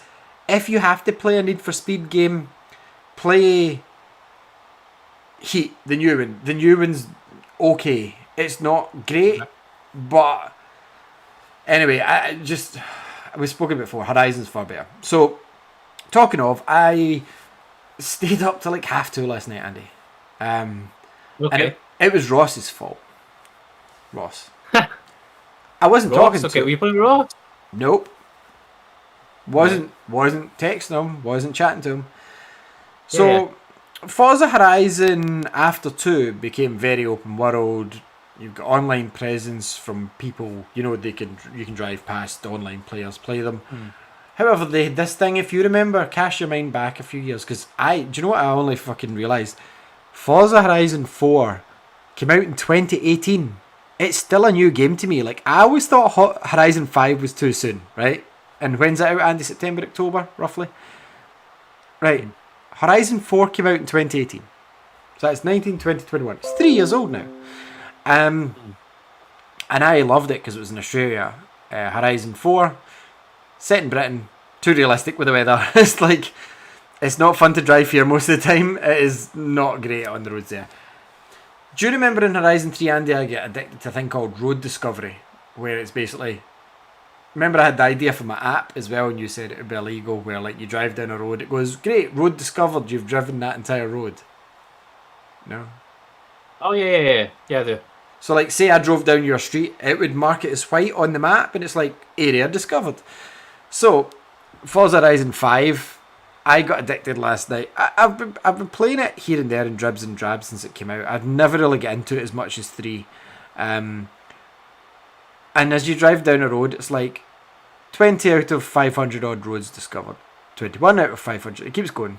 So last night I was doing it, and all of a sudden, because like I'm putting more time into it, it goes ping. Google Sco has like 20 more than you, or whatever it was. I'm like, busy. That ain't happening. So this was when I was due for my bed, and I'm like, I need to find more roads, because I'm not talking 20. I've got like 400 and something out of 500. So I'm like, it's like Google Score has got like 427. You have, in fact, last night I had 300 when I started. I'm like, Ross can't have 100 odd more roads than me driven. So I was like, not going to happen. It's not even Ross's fault. It just tells me his record. Like a wee scoreboard comes up after every road. So like, say you had got like 200 roads and I had 190, it would be like bing, and above me it would be like leaderboard Damien 1472 you. So I was like driving another road, and it was like ping, Google Score's still beating you. I'm like, I kept going Andy to have to, just driving about the map, like looking for greyed out areas and driving that road, driving down. Sounds boring, but I got addicted to this last year without as much of the competition. But see, last night I was like, I need to go. I can't go to bed till I beat Ross, and I was working today, man. This was my 6th day in a row today. I'm like, I need to beat Ross. So, I ended up earning a ton of money from it, because Horizon's a fun game where like you don't need to compete in all the events and stuff. You can drive past speed cameras fast. You don't even need to drive in the roads. You can be doing off-roading, knocking down trees, walls, and you get points for everything as long as you don't crash and stop the car. So you can earn like loads of money just fucking about in this game. And I think that's where Forza like excels, which makes me excited for Fable, is the fact that these guys have built an open world that I want to explore in a car. Like, the Crew tried this and it didn't work, but that's because they basically transplanted cars into Assassin's Creed. It's not so good. Plus their driving sucks in the Crew, even worse than Need for Speed. But Forza Horizon is just like king of the driving games just now. And Forza Horizon 4 is the first one I didn't actually buy. Like, I've got all the rest digital, including Forza Horizon 1, which is totally dated now. I would still say 3 is the better game. 4 is the better looking game. 100% 4 looks better and handles better, and it's got cooler weather effects, but it might be fine for people that don't stay in this country. But see me, like, driving through roads to Edinburgh in the rain, it's kind of like, yeah, that's what I do on my day off when we're going places. So, still fun. It's just, there's something, Australia just oozes fun. When you think Australia, you think beaches and barbecues. And like when you play Forza Horizon 3, it's literally beaches, parties and barbecues that's happening all about you. So like, I prefer driving in that to like fucking Loch Lomond Road to Glasgow, that sort of thing. Like, you know what I mean? That's just where we drive normally. But played one more driving game, Andy. I know you're like, oh, for fuck's sake. I played Gran Turismo Sport. A lot of people hated this game. I didn't pick it up day one. You know, I got this like a year ago maybe during lockdown. It was like the version 2.0, and this Gran Turismo Sport V 2.0 was basically the main game, the VR version plus all the DLC. I got it for like a tenner. There's something complex about this game that even Motorsport doesn't do in Forza. I'm not saying the driving's better in Gran Turismo, but the need to try and better yourself is definitely there more in Gran Turismo. Forza's got more of a beat your friends, explore mentality, whereas Gran Turismo's like, I can do better, because the way Gran Turismo presents it is your licenses. If you've ever played a Gran Turismo game, it's like earn your license by getting gold stars, and if you don't get gold, it's not good enough. Like, you know, if you've got a row of medals, like 9 in a row, and the middle in silver, you know you're going back to that to try and beat your time. So basically the way it works is it's like, it's teaching you driver, it's trying to teach you race driving. It's like, do the hairpin bend. And what it does is shows you a video of how to do it. It gives you the race line. It's like, go ahead and do it. And you're like, that's piss easy. And then you're like, oh, for fuck's sake. I could have shaved a second off. Gran Turismo is more based about that. Like, I can do better on that lap. I can take a second off what I've just done if I... It's more technical. That's the word I'm looking for. It's more technical than... It's motorsport is on par, but there's just something that Gran Turismo's got that's I would say car geeks play Forza, car nerds play Gran Turismo. Do you know what I mean? Like, there's a difference. A geek is a big fanboy that loves it. A nerd is someone that knows the intricacies and really pays attention to engine noise and all this sort of stuff. Or like nerd and geek is like there's between. I would say I'm a Star Wars nerd because I know too much about Star Wars. You're a Star Wars geek because you know more than the average bear. Yeah? Ewok. Yeah, but that's what I mean. Like, you're a geek because you know more than the average man on the street, but I'm a nerd because I know fucking Star Wars. I know more about Star Wars history than history. I know a lot about Star Wars, but that's what I mean. That's the nerd and geek differential. So that's the best way to explain Gran Turismo. But I was playing the other night and I just got into my groove with it and I'm like, I need my gold medals. I'm like on the 4th tier of whatever license I'm on, and each time you pass a license, as you know, remembering Gran Turismo, you'll level up to the next powered car, so it'll be like a faster car on different tracks and stuff. Yeah. And I got addicted, man, and like I was like, I need to do it. So I was up late again, just like, and you get to a certain point and you know what your time should be at that point in the track. And if you do the turn you were stuck at, and you know this is the thing, like, if I know that, say I was turning, if I knew I turned too fast, I've fucked it instantly. And I'll restart. Right. I've never had that in Forza, that's the difference. I mean, Forza, Horizon especially, it's like, fuck it. Rewind mechanic in Forza? No, of course you don't, because it's not arcadey like that. And like they're taking the rewind out of motorsport as well. Like, it's going to be more like simulation based to separate the two completely. You've got your race line, but you always did, but like it's more like the handling's more strict. I've heard Project Cars is the worst. I've heard in Project Cars there's no arcadeness about it at all. It's just that's how that car would drive if you did that with that car. Whereas like Forza and even Gran Turismo's a wee bit forgiving. Like, you can shake the back end of a car on a wet road and not spin out, and it's like, really would not happen, mate. If you just done that through a puddle, you'd be spinning just now. Like, so Gran Turismo, don't get me wrong, don't take me wrong here, car fans, if you're listening. I don't call Gran Turismo arcade one bit, but compared to Project Cars, I've heard that's really strict, as in the way the car does. And like, if you put the foot down too hard, the car will like fucking peter out. Like, you can, it's cool. I've never played Project Cars, but it doesn't seem fun to me. Project Cars seems for people that have got a steering wheel, pedals, and a gear stick next to them. That's what that seems next. I agree. Yeah. Which is fine, but Gran Turismo's as close to that as you're going to get on a console, and I'm excited for the next Gran Turismo, but I mean, the game I was promised this year is more than unlikely to come out this year, and I said that from the start, Horizon. But I'm actually, even though I wasn't getting it, I'm kind of starting to get disappointed in my PlayStation 5, because at the moment it's a PS4 Pro Plus.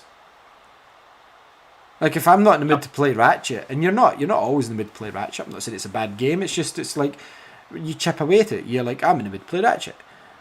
Every other game I've got is like a PS4 game on the PS5. Every other game. Like, Demon's Souls isn't a game you pick up every day and go, I can't wait to play some Demon's Souls.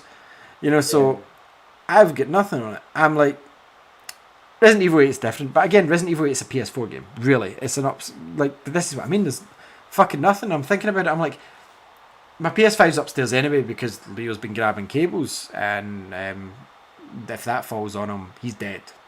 Not because I'll kill him, the PS5 would. Like, boom.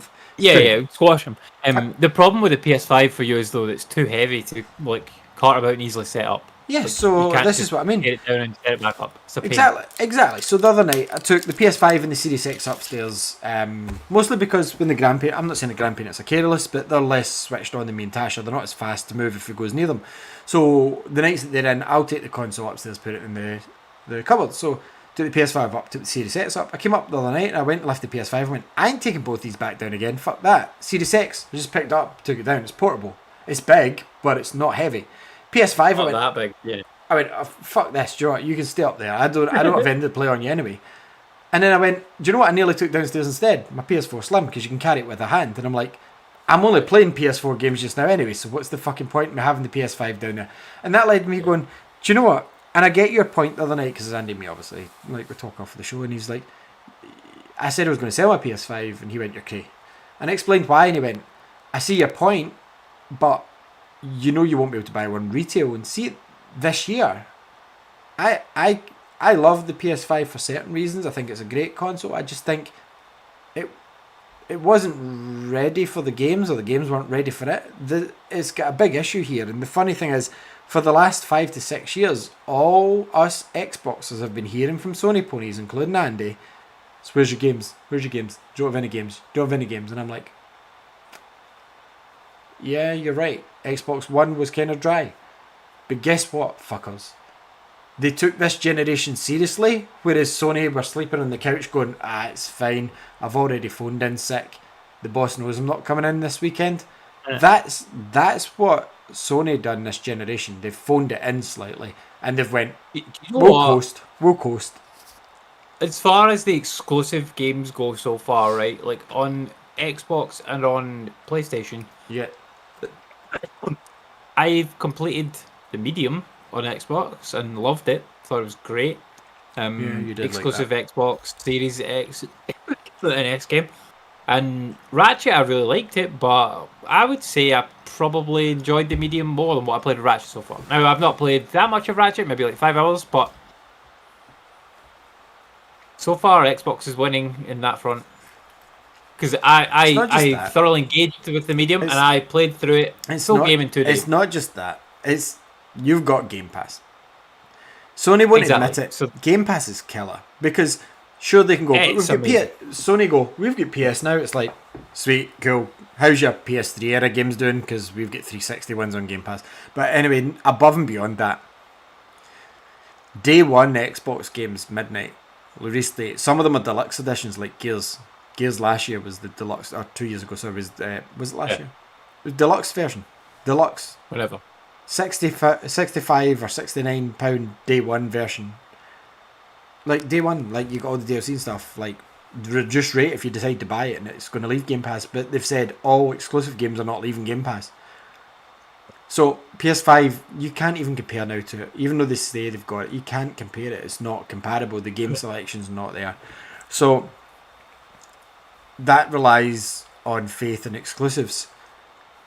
Yeah, COVID's some setbacks, but you really, even if you released on time, there was nothing. PlayStation had nothing. Like Horizon, yeah, it's not coming this year. I told you this, and it's not coming this year. It's not coming. It absolutely isn't. But that aside, right, there's no way they're going to release a game like what it's August in 2-3 days time. But when they're going to release it and promote a game like Horizon if they wanted to sell it, they're not. So anyway, plus the fact the Netherlands is in lockdown, and that's where that studio is based. So Guerrilla Games is based in Holland. They went into lockdown like last week or the week before. So there's no fucking chance that Horizon's this year, and I fully expect that, which means that pushes God of War further down the line. Anyways, Andy can see what he likes, but he's wrong. But anyway, that pushes God of War further back, right? Which then pushes every other game further back. So what's the fucking point in how, like, by the time the PlayStation 5's a year old, the only exclusive is going to be Ratchet, realistically. And it's so here's why you're not going to sell your PS5, right? Because Horizon, even if it doesn't come out this year, right? Let's say hypothetically it doesn't, like some crazy shit happens. It's not coming out this year, Andy. Okay, and then instead it's coming out in March, right? Right. More likely in March. Okay, and we know it's coming to PS4 and PS5. Are you going to buy the PS4 version? Yeah, probably. Because you won't be able to get a PS5. Okay, so you have already seen the light. You can't go back. I can. Because I've got an Xbox sitting there. You've seen 60 frames per second. You will not play Horizon at 30 frames per second. There's no fucking way. You can not do it. Yeah, but I won't play it. Do you know why I won't play it? I haven't finished the first one.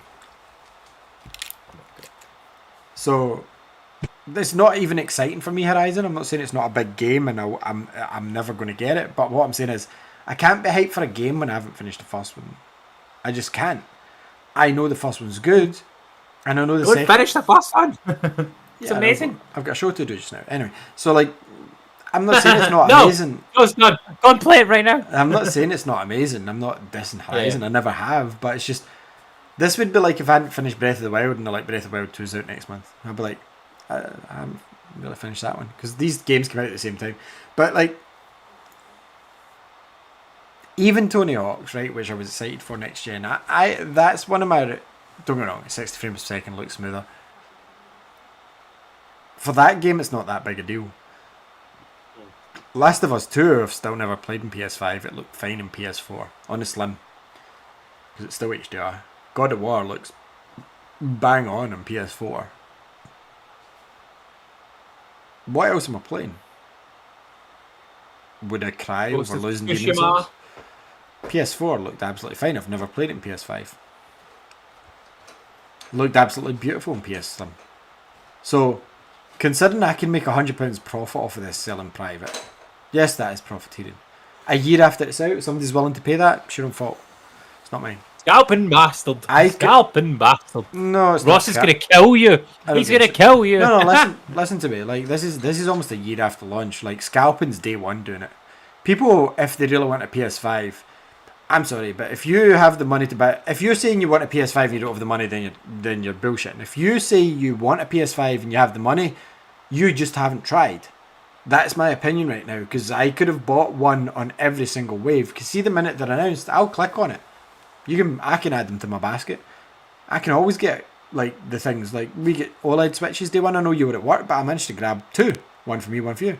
PS5s, managed to grab one for me, one for Rachel. Well, Xboxes, I grabbed mine and yours. Like, it's not difficult if you know what you want when it's out and you've got the money. If you don't have the money and you're moaning, shut the fuck up. And I think that's more of the case. People are moaning because they're coming out at times, I don't have the money right now to buy it. But then they're saying, oh, I couldn't get in. It's like, you can get in. Like, the bots aren't that ferocious. It's difficult, but it's not. If you really want it, you would have it by now. So I'm sick of folk moaning about it. Scalpers are only day one. If you buy it day one and you sell it on, you're a dick. If you're buying it to sell it on profit. I've had it for a year, and if someone's willing to make me money on it, fucking take it. I'll take an extra £100. I've lost nothing, I've gained 100. That's the way I'm seeing it at this point.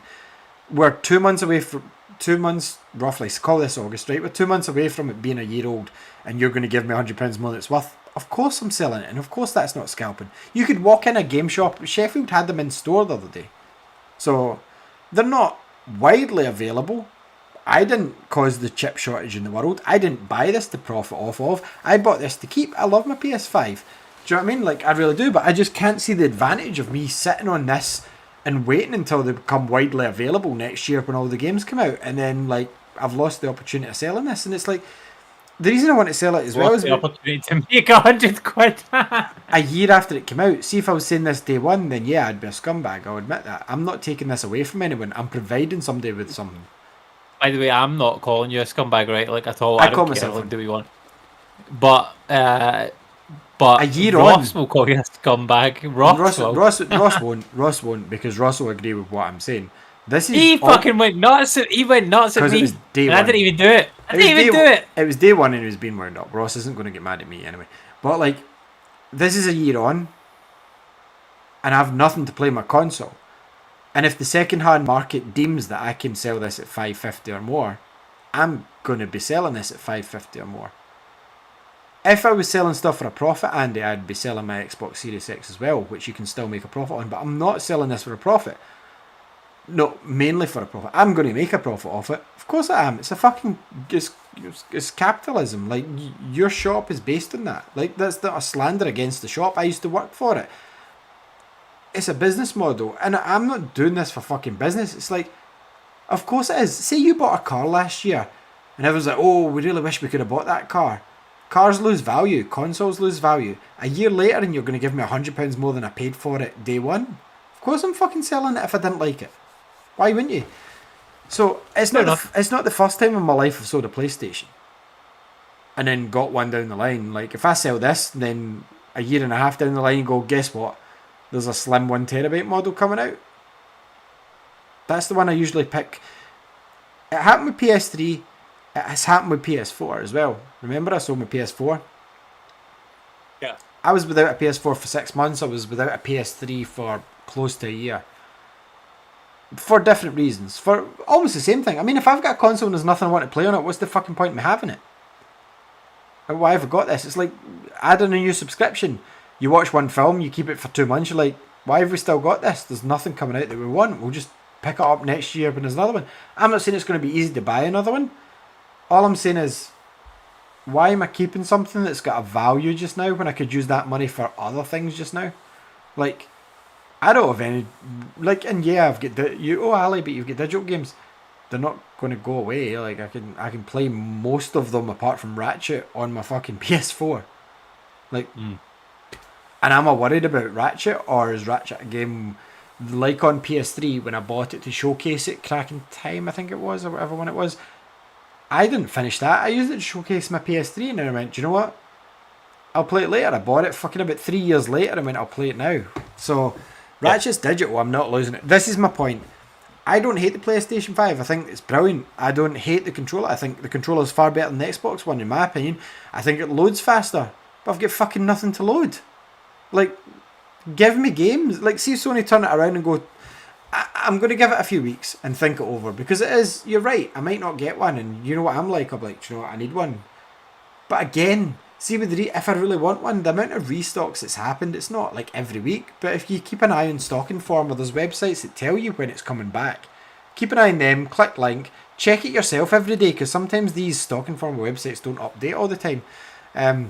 I'll get another one if I want one. I'm not worried about that. I could sell this and have another one by the end of the year. That's it. But there's nothing coming out by the end of the year. I still have PS4 Slim that will play all the games that I was playing on it. Or you've got Hankering for Tony Hawk's. Oh, play it on your Xbox Series X. Play it on your PS4. Like, oh, I want to play God of War. Well, great, you've got it on PS4. What about Resident Evil 8? Again, you've got it on PS4. Oh, wait, what about Horizon that you were halfway through? Oh, you've got it on PS4. What about Days Gone? Oh, wait. Oh, you might be thinking, what about Gran Turismo Sport that I was just talking about? Oh, wait, you've got it on PS4. Do you see the pattern here? And you commented on it earlier. What's coming out this year? Games. Tell me something. What's coming out this year that will change my mind? Every single game that you would have potentially bought on PlayStation. Tell me. Right. Name one. Name one. Battlefield. Xbox, obviously. Name a PlayStation game, because as you know, your PlayStation is your exclusive only console. You know this, you've said it yourself. Tell me a game between now and even February next year that would keep me on PlayStation. What's the roadmap? What's coming? Horizon. Again, if you listened, I haven't finished the first one, so I wouldn't maybe be day one in that anyway. And What I would say is that that you can't name a game is what I would say. I've asked you to name a game. The games that you are currently playing. What? Those are the games. Tell me what game I'm currently playing, Andy. On PlayStation, the games that you are currently or should be going back to. Like, obviously, you've got Ratchet. No. Tell me the games I'm currently playing. I haven't played Ratchet in 3 weeks. Tsushima, haven't played it since I bought my PS5. Haven't played it since I got my PS5. All of these. No, haven't all played. Of these miss points. No point. All of these have patches on PS5 that improve the frame rate. I haven't played any of them, so I won't notice the difference. But you're gonna go from having played PS5 games, tasted the sun, amazing, 6 second, two maybe, all the beautiful, maybe two, and then going back to 30 frames a second, 1080p. Yeah, absolutely, I absolutely can. Not every game's 60 frames per second, as you know, so your thing's bullshit. And most of the games, I barely turn my PlayStation 5 on. Why do you think I don't care that much? You're a fool. What? I'm not a fool. You're a fool. I'm not a fool at all. No, it's fine. You understand? I hope you understand why I'm considering it. Like, and you know, I went in, and I'm more excited about the PS5 as a console. It looks the future. But between now, which is July, and next February, tell me what's coming out. That's August, September, October, November, December, January, February. 5, 6, 7. 7 months. What's coming out that will keep me in PS5? That I can't play in Series X. No. Same. This is what I've come to, and I'm like, why have I got this sitting here? This is literally like sitting on shares that have hit a peak. And it's like, I don't feel it's scalping at this stage. It's like, if you want it and you're going to pay $550, fucking take it. It's a used console. I've had it for a year. There's nothing for me to play on it. Ratchet's not that exciting. Once I get a PS5 again, I'll re-download it. Every single other game, Andy, is playable on PS4. Demon's Souls is disc. I'll just trade it. I'm not worried. If I really want to play fucking Dark Souls, I've got it on Switch, for fuck's sake. I'm really disappointed with Sony this year. Not in their console. The console's superb. Fastest loading. Fucking... Well, their storage is a bit annoying, but like their controller's the best controller I've ever used in my life. But I don't have anything to use it with. That's fair enough. The so Ali will decide that, and I'm sure he'll let us know. Oh, definitely, you know. It's not that I hate Sony. I've still got my PS4, I've still got PSP and whatnot, like, but I've still got PS2. Yeah. The only console that's PlayStation that I don't have this out, that I don't have, is a PS3 at the moment, because I've got every other console in this house. I can't really disagree with you, to be fair. Like, there's not. I was just complaining earlier. There's no PS5 games to play. Like, everything's PS4. And the way I see it, like I said, if you had the money at any point and wanted a PlayStation 5, you could have got one if you tried. And that's not me being snide because I got one. You could have. I could have bought several down the line in profit. If I was doing this to profit, I'd have bought more than one PS5 by now and sold them on. Because they're obtainable if you keep an eye out for when they're going to be available, which is, there's newspaper reports. There's guys that their job just now is to update like the Express Gaming column. When's the PS5 available? There's stockinformer.co.uk, there's stockinformer.com, there's fucking Discord groups. You can buy them like pre-owned. There's folk wanting more than $550, Andy. There's folk on eBay still talking £900,000. I don't think $550 is unreasonable if you want to play it. And I'm going to give you your two controllers. Oh, see, I would sell it for more than $550 for something with two controllers, but that's just me. So you would actually fully profiteer on it. Like, I'm talking the console brand new's $450. If I'm giving you another controller, that's at least $500. I'm making £50 the way I see it. Fair enough. Yeah, I don't know. I mean, yeah, sure, do what you want. So I don't care. No, I know you don't. But like, again, I hate scalpers. But I mean, if there's a marketplace out there of people that are going to buy it, a scalper could buy it off me, Andy, and try and sell it for 600. 7. If there's a guy out there that's looking for PS5s that knows he can sell them at £600-700, he's going to buy it off me. Obviously, if there's somebody close to me that really wants one, you'll get it at cost. Not you, because I know you'll profit off it. But you know, if somebody I know that really needs a PlayStation 5, I wouldn't buy it because I don't need one. I've got one. No, that's what I mean. If somebody says, Ali, I need a PS5, can you get me one? I would turn around now and say, I'll sell you mine. Like, legitimately not using it. Yeah. I would rather do that. Okay. But I'm talking close friends. You know the sort of people that would sell it to. Anyone else, you're fucking stumping up $550. Fair enough. Okay, so if you want to buy Ali's PS5, leave a comment below. Moving on from that, we've got last thing to talk about before we wrap up here. So this Activision Blizzard nonsense rumbles on more. It's not really nonsense. I didn't talk in depth about it last week, and I will apologise if I kind of moved along from it quickly. Apparently there was a woman that took her own life because of naked pictures being passed about and harassment, so it got that serious at Activision. The fact that allegations have been brushed under the carpet, the kind of chief of the studio was turning around saying that he hates boys club culture, but yeah, it was widely known what was going on in the office with, like we talked about last week, the cubicle crawls and all that bullshit. The fact that they put out a generic company statement saying, yeah, we regret, blah, blah, blah, we hate all these allegations, but they're arguing against the lawsuit. Now, I'm sorry, you fucked up if the fucking country/state you stay in sues you as a company.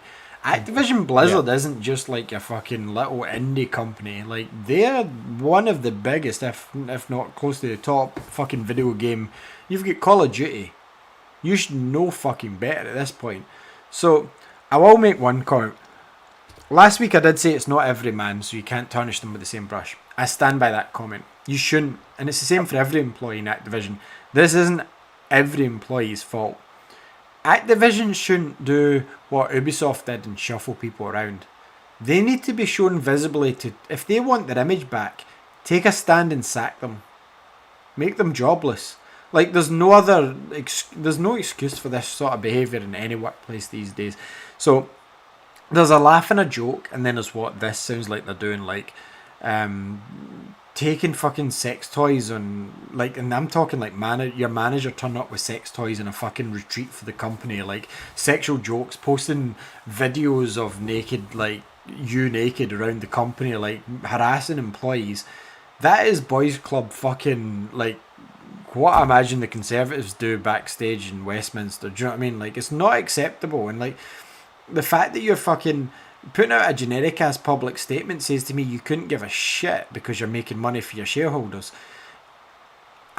I'm not saying boycott Activision, because there's a lot of people there that fucking have nothing to do with this and hate the fact this has happened and are so glad that some people have spoken out and that they've been heard. So I would let Andy talk about the news story, but see, for me, like, my first instance was, do we boycott Activision? But you can't, because that's taking the food out of hard-working people that are generally going there doing their job, being fucking harassed, and then you're going, well, I'm not going to play your game either. So it's a very difficult thing.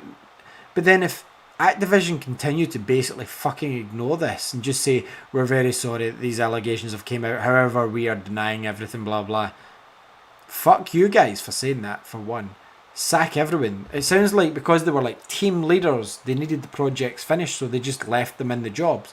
That's a scumbag place to work, man. Like, see, if you're working there and you're harassed, apply elsewhere.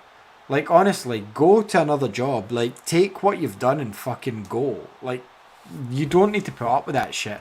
And it's a sad state of affairs that we're hearing this. Stereotypically, from when I was younger in the 80s, 90s, video game creators were nerdy guys in rooms with BBC computers fucking doing programming.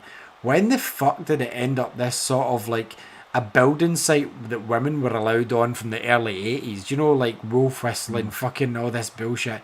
Why, how did that even happen? And it turns out, like, mismanagement. Like, I heard stuff about Warcraft 3. I'm quoting Video Games Daily by Kind of Funny Games here, where they said that the mismanagement, women were doing more work than men on it, and then they were being blamed for the failures because they were understaffed, while the men were drinking on the job and delegating tasks that were above pay grades to the women in the office. Like, sack every one of those guys. Sack them. I don't want to hear they're going to be punished or disciplined. I want them out of a job. That's it. That's all I've got to say in the thing, because I felt I took it a wee bit more lighter last week. That's what I've got to say. Like, all the people that are hard working at Activision, good for you, and I'm sorry you've been treated this way. Move on. Move on. It's your dream, but you've had experience now at Activision. Try other places to work. Activision, you should sack these people, or you deserve to lose all your employees to better companies. That's my opinion. Anyway, over to you, Andy. Yeah, I mean, like I spoke about it on the show on Friday. Like, said my piece about it anyway. But the further news to that story from Friday was that Activision employees have now signed an open letter in support of the lawsuit against the company. So that's like, it's 2,600 former and current employees. So people that have worked there or people that currently work there have all signed this, and that's a lot of people. Have signed this letter to basically in support of the lawsuit, and there's a full breakdown of it you can read on Polygon. I'm looking at here, but basically they're wanting to take out some clauses from contracts that protect abusers and limit the ability of victims to seek restitution. So it's kind of like NDAs almost, that they're like, if something happens to you at work, you can't talk about it, that type of thing. Which is bullshit. That's and then other things is some of their policies, which are about recruiting, interviewing, hiring, and whatnot, which are designed to improve representation and things. So it seems to be that the current way that they're doing it have led to women being marginalised and potentially becoming vulnerable to gender discrimination. Well, it's the derogatory comments about rape that I've heard, and I'm like, yeah. Why? Plus, there's obviously, there's all of that sort of stuff. Like, none of that's like, that's just crazy. Like, it shouldn't happen. So apparently, 1,600 current employees and 400 former employees are going to walk out of work. I don't know if this is tomorrow or soon, but apparently they're holding a protest where they're boycotting their jobs. They're like, we're not going in until it's done. Good for you, and I hope more join you. See, the folk that don't join you shouldn't have a job. The folk that are in there like, I ain't joining this. This is a time for the whole company to go, fuck it, we can't keep going on like this. It needs addressed. The problem is, I think the higher ups are the ones involved in this. Oh, for sure. Maybe not the highest high up people, but like the very high up people are definitely involved. I think the fact that it's so many people is good for that, because it means that people won't feel kind of like alone if they're going to walk out. Like, you're not going to get in one branch of whatever Activision studio is, you're not going to get one or two people walking out. You're going to get like half the workforce or more walking out. Or even the ones that are virtually have said they're not turning up for work. They're joining it virtually via webcam, the protest. They're just walking out the offices. I'm not sure what date it is. It doesn't tell me here in the one I'm reading. But I'm sorry. I've worked in some environments where there's been like flirtatious things and ridiculous things said. I'm not condoning them. But this was 20 years ago, Andy. This isn't today. Today's workplace doesn't really have a place for any of that. But this seems like beyond anything that I've ever seen. Do you know what I mean? Like beyond. I think the issue here is the industry has tried, the people that are in this industry, have tried to make it like the movie business or even the music business with like having these kind of rock star personas. Like, and not Rockstar, the video game company, like a Rockstar as in like fucking Bon Jovi or like Black Sabbath or something like that back in the 80s. And they became that persona? Yeah, they've read all them stories about like how those people had these drunk-fueled parties and stuff like that, and that was like their job. And like these video game developers have went, I'm so good at this, I can make a fucking great game, make millions of pounds, blah blah blah, and like they just take it easy and get pissed at work and like all this, and that is not good, because your inhibitions are lowered when you're drinking. That's just a fact. I mean, like there's a difference between drinking at work and having a party, and this sort of stuff like harassment, derogatory jokes about rape, Andy. Like that's a different kettle of fish. I totally get that, and like these people, would they have said that if they were sober? Maybe not. But having the drinking culture in the workplace does not help that. So like, if these people are pissed at their work and the other people are sober, they make a joke or a derogatory comment, like the other people are going to be like, the fuck is he on? Like, oh my god. Like, whereas if it doesn't sound like that. It sounds like they're all joining in. It does, yeah. Whereas, but if you're out at a pub and like somebody makes like a joke, you're like, oh, that's a bit not cool. Like, going to not say that if everyone's kind of in on it and having a drink or whatever. Not saying that it's good either way, but I can understand it more if it's like in that setting. But in a workplace, no. Like, the fact that these cubicle crawls, the cube crawls where they went and harassed women, and the women that took her own life because of the harassment she was getting. Like, so you've already killed someone technically because of the culture you've allowed to happen at your workplace. So fuck the guys in charge, get rid of them all. The shareholders should put their foot down and take notice. Like, it's a shame that it took that for people to move to Final Fantasy, but. And that's not saying Activision don't have good games, because people put their heart and souls into them at some point.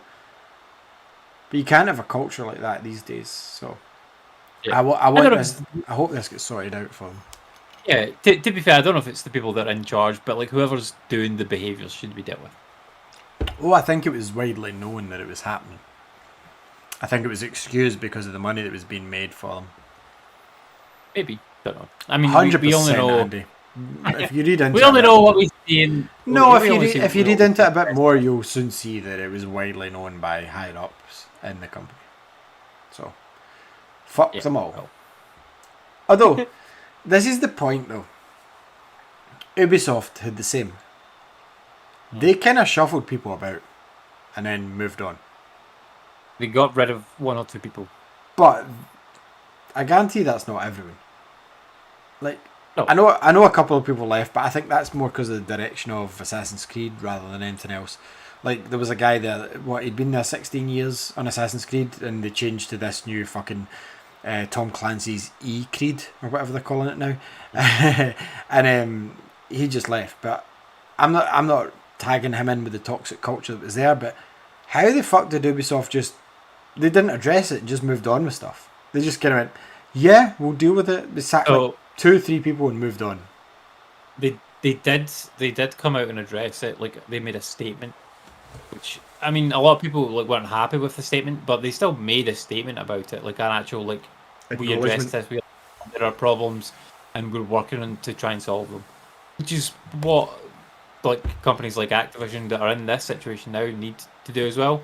And but do you not think they need to be a bit more human in this situation, especially just now with this generation and stuff? I'm not saying that's a bad thing, but I think they should be more human and understanding rather than giving a corporate response to these allegations. Yeah, no, I think they obviously need to try to protect the best interests of the business. I think what they came out and said was that's the problem. Like, protecting the business is the problem. We're humans at the end of the day. What they came out and said, like, against the lawsuit was like, oh, the lawsuit's nonsense. Like, I can't believe, like, these people are ridiculous for putting this lawsuit against us, and like just ignored all the things that the lawsuit said about what the practices were in their workplace. Because we can see now there are fucking like thousands of people that have signed a thing saying, yeah, this happened basically. So there's no like that happened. Like, you're not gonna get thousands of people signing a thing if it didn't happen. It definitely happened. So I think they need to re-message that in very quick, because the longer they go without putting out like an official statement on it, the worse it gets. Like, and yeah, if you're getting your work, like your entire workforce walk out, then that's mad. Absolutely mad. Yeah, that's the problem. I think they've done this corporate thing. That's my point. Do you not think it's come to a point where like corporations make enough money, can they not pay someone to act human when something like this happens? Like, why do they have to be so stale? Like, business is business. Like, they've made their money with Call of Duty. Like, if it's that big a hassle, move on, rebrand. But if you're deciding to stay put, at least employ someone human to address people and address the public with a fucking human response, rather than like fucking copywritten bullshit that's just out of a law book. Like, no one in this generation wants to hear that shit. They want to hear someone saying, we apologise, we're going to do better. At what point do we need to just go and hold them fucking accountable and just say, you fucked up? Like, the first thing people want to say is, yeah man, I'm sorry, we did. They didn't admit anything. They called the lawsuit bullshit. Yeah. This is the problem here, and like, I don't think they can come back. I don't think they can come back from this. I genuinely don't. As big as they are, I don't think they are coming back from it. I'm not saying they're not. Activision are not going away. Like, they've got the biggest licenses in gaming, Call of Duty, Warcraft, all this. We will see. Because people will start boycotting YouTubers that support them if this doesn't if there isn't a satisfactory resolution, right? If there isn't a satisfactory resolution that's generally as, yeah, okay, we're satisfied, they will hold YouTubers to account. They will hold fucking influencers to account that promote Call of Duty, that promote Warcraft, and they'll go, do you know what? We're not, because the public will join in this, Andy. See, because it's already, and I guarantee you there's more than 1,500. There's more than that walking out. There's going to be more public people going, do you know what? Fuck yeah, we're not dealing with these guys anymore. This is the problem for Activision Blizzard. I'm not saying they're going to disintegrate. I'm just saying they're going to be chipped away till they're a shadow of their former selves if they do not address this and deal with it properly. So I just had a quick look there. Activision Blizzard is obviously like a publicly traded company on the stock market. So their shares fell by 6.76%. That's a big Tuesday. Dive. A big dive. Quite a lot. Yeah. If you've got money in that's a big chunk of your fucking pension, son. Yeah, if you've got a lot of money in it, yeah, it's a big loss. So, yeah, like shit like that that's where things count. If the stock drops, investors fall off, and agreed, you start getting issues. So see, at this walkout, stock's going to drop more, Andy. Yep. See, when the public turn around and go, we back you too, fuck Activision. They're going to stop watching YouTubers that play Call of Duty. They're going to stop watching their favourite World of Warcraft guy. People these days, you know what it's like. They're just like, nope, we're behind you. And they will stick to it. There'll be a Reddit group, there'll be folk. Honestly, this is not going away very easily for Activision. Even once they need a fucking where's the apology? Yeah, I know. Do you know what's interesting to me? Like, as well as this, they have not put out anything about the new Call of Duty yet. And there's a reason. Apparently there was a new Overwatch map as well, and they haven't been able to release it because of this. So, see if this was my company, right? Those guys would be sacked. I would get all my employees, and I would make an address in front of them and the fucking public, apologising profusely for the behaviour happening to my employees and the public, like, having to hear about it. Like, I would not want that on my company name. And that's what I would come out and say if I was the guy that was in charge of Activision. That's how to get... It's not good PR, it's being a fucking human being. I'm talking above PR, because they've done the PR fucking copywritten bullshit. Yes, these allegations, blah blah. No. Have a fucking guy coming out and going in front of all my employees in the public. I would like to say I am personally sorry for anything that has gone on. We obviously took the foot off the pedal. We have sacked every member that has been identified. We're going to have personal sessions with everybody that was involved and see what we can do to give time off, blah, blah, whatever you need. We'll put all projects on hold because we're fucking multimillionaires anyway. Do you know what I mean? Like, this is what I mean. Like, I'm not meaning we're multi-millions anyway, so fuck it. I mean, we're multi-millions anyway, so it's not like we're going to be skint next week. We're sorry, we're doing the right thing by people. That's the only way I can see them regaining the public image. How else are they going to get it? People don't forget. People don't. They don't move on quick, Andy. They're petty these days. I'm not meaning it's petty to keep a grudge against this, because fuck the guys that did this. But honestly, I think that's the only way they can do it, and I can't see Activision coming out like faceless, soulless game companies. This is the fucking problem. Yeah. But yeah. So we're in support of the walkout. Boycott the Activision games. Whatever you need to do. I wouldn't say boycott Activision games, because then you're cutting off. No, I was like, I will play my Tony Hawk. That was before. That they would just publish it. But like, there's nothing coming out like this year from Activision Call that of I'm Duty. interested in playing. Here's one. Don't buy Call of Duty this year. Yeah, show them who it hurts. Don't buy Call of Duty. Don't watch YouTubers playing Call of Duty. Don't fucking watch World of Warcraft players. Move to Final Fantasy 14. Watch those guys. I think it does. It's going to be interesting for people that are like Call of Duty YouTubers and that. Like I'm interested to see what Marley does. But that's the only one I'm like, I wonder what Marley's going to do. He did a video the other day, and I'm like, how good? I honestly think he's that Scottish. He's just going to run over it. He's just going to keep going. He's not even going to address it. He made one about the M7 or whatever it was, like yesterday. Yeah. But like I think it depends what his audience is looking at. Like I don't know what his audience is commenting about at the moment. Marley. That's just more that I'm interested to see what. But yeah, there's a bunch of Call of Duty YouTubers, and yeah, I wonder what happened to them. Yeah, Dr. Disrespect. I mean, even like Marley's latest video he put up 2 days ago, it was about the MP7. He's got 2,000 likes and 20 dislikes and 48,000 views, which is like normal for him.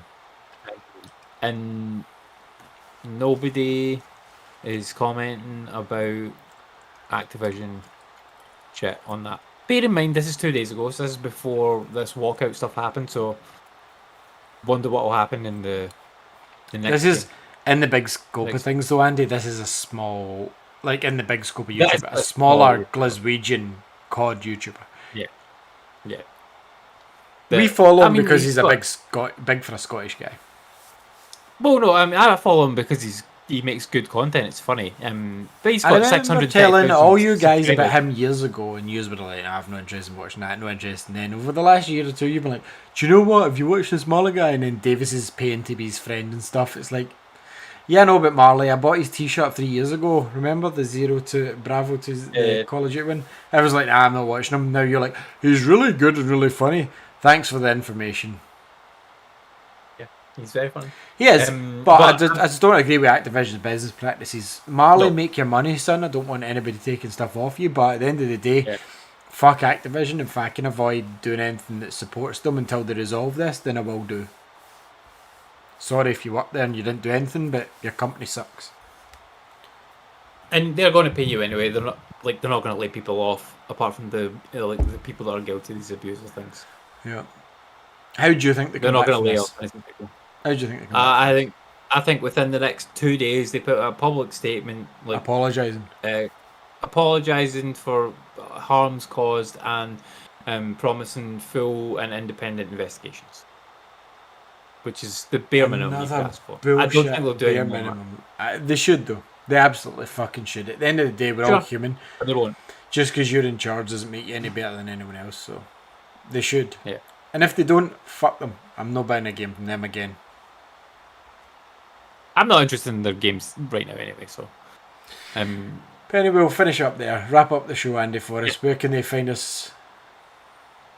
So you can find us on Twitter at 42level1. Obviously, leave likes, comments, subscribes on the video, whatever. Let us know what you think about things we were talking about tonight. Like Activision, are you going to boycott their games and their YouTubers and whatnot? Or what do you think about the F1 2021 game being number 1 for this week in the UK? Or the Mortal Kombat sales? What do you prefer, Mortal Kombat or Street Fighter? Street Fighter. I would say Mortal Kombat. It's more fun. But anyway, thanks for watching, folks, and we will catch you on Friday.